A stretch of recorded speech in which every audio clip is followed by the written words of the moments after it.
Pemerintah terus mendorong daya beli masyarakat. Sejumlah kebijakan pun diambil, salah satunya rencana penurunan pajak pertambahan nilai.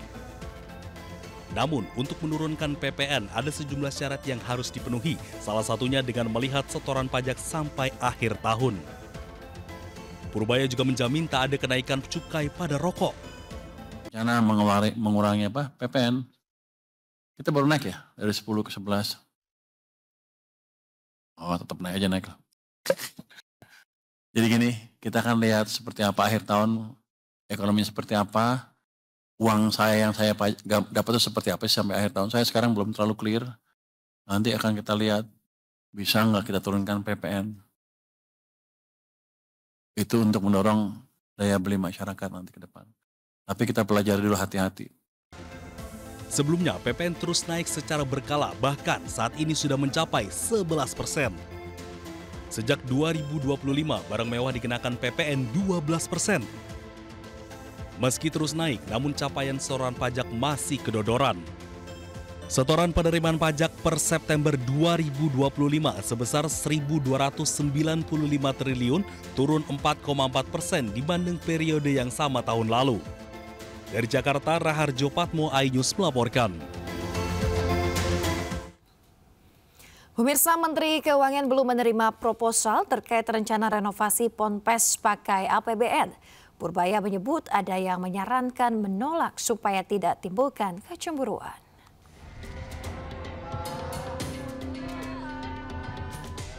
Menteri Keuangan kembali menjawab rencana pemerintah menggunakan APBN untuk renovasi Ponpes Al-Hozini. Purbaya menyebut saat ini masih menunggu proposal. Purbaya juga berkelakar ada yang menghubungi dirinya supaya menolak karena dikhawatirkan akan timbulkan kecemburuan.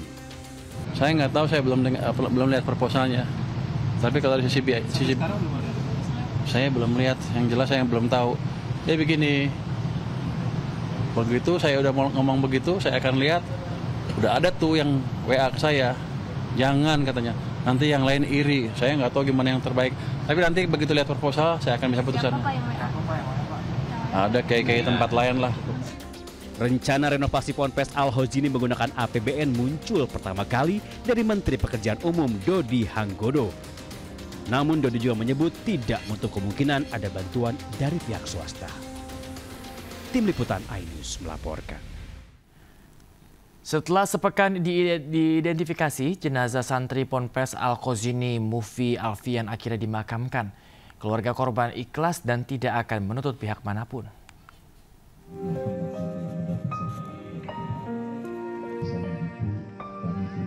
Diiringi sejumlah keluarga dan kerabat, jenazah Mufi Alfian, 16 tahun, santri korban ambruknya Ponpes Al-Hozini, Buduran Sidoarjo, Jawa Timur, dimakamkan.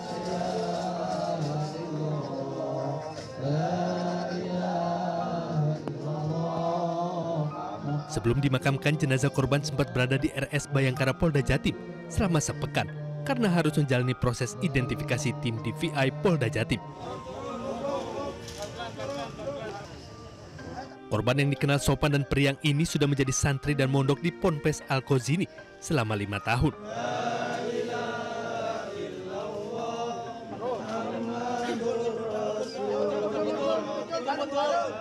Musibah di Pondok Pesantren Al-Hozini dikumpulkan oleh Allah di surganya.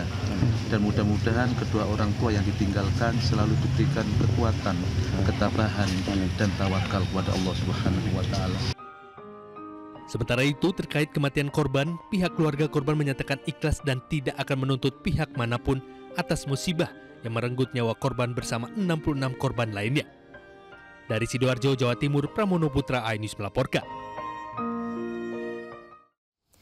Pemirsa, Polda Jawa Timur telah memeriksa sejumlah saksi dan terus mengumpulkan barang bukti guna ungkap penyebab runtuhnya bangunan musola di Pondok Pesantren Al-Hozini, Sidoarjo, Jawa Timur. Sementara itu pemirsa, demi alasan keselamatan, kini kompleks Putra Ponpes Al-Hozini ditutup bagi santri dan juga pengurus Ponpes. Penutupan bangunan dilakukan hingga batas waktu yang belum ditentukan.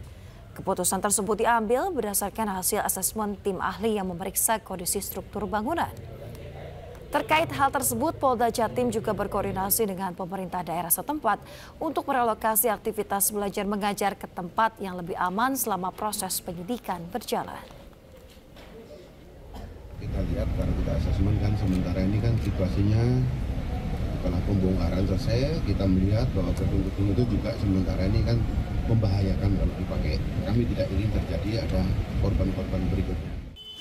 Pemirsa, ketegangan memuncak saat polisi menembakkan gas air mata untuk memukul mundur para pengunjuk rasa yang memblokir jalan di Otavalo, Ekuador Utara. Protes dipicu kebijakan Presiden Ekuador, Daniel Noboa, yang menaikkan harga solar.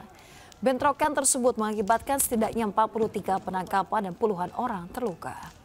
Kota di Ekuador Utara sebagian besar terisolasi setelah berminggu-minggu mengalami blokade jalan.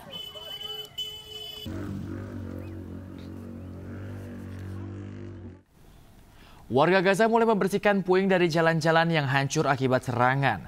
Hal ini menandai langkah menuju pemulihan Gaza di tengah gencatan senjata.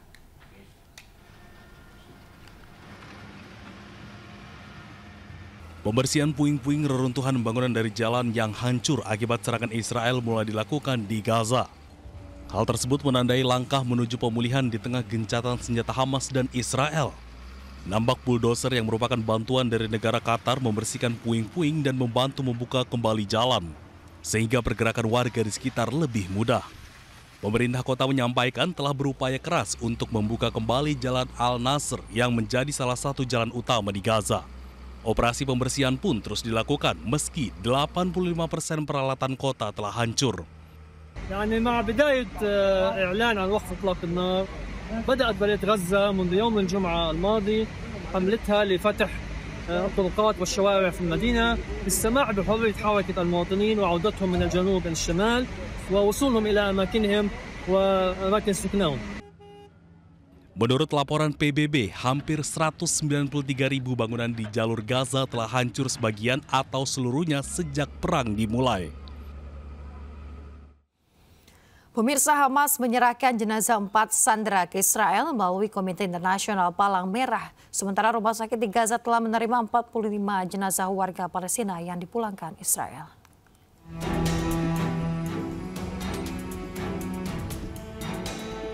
Hamas memulangkan jenazah sandera Israel secara bertahap usai fase pertama kesepakatan perdamaian antara Hamas dan Israel disetujui.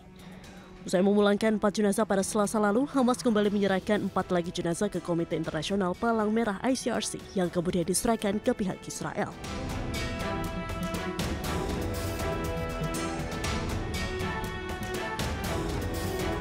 Setibanya di Israel, ke-4 jenazah dibawa ke lembaga forensik di Tel Aviv untuk dilakukan identifikasi sebelum jenazah diserahkan ke keluarga masing-masing.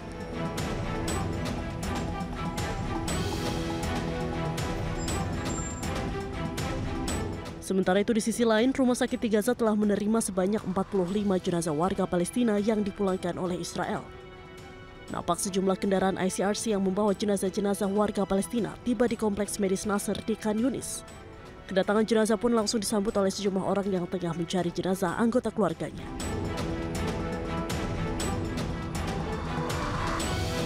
Sebuah komite khusus akan memeriksa dan mengidentifikasi ke-45 jenazah tersebut. Beberapa di antaranya dapat dikenali dengan jelas, sementara yang lainnya memerlukan penyelidikan lebih lanjut.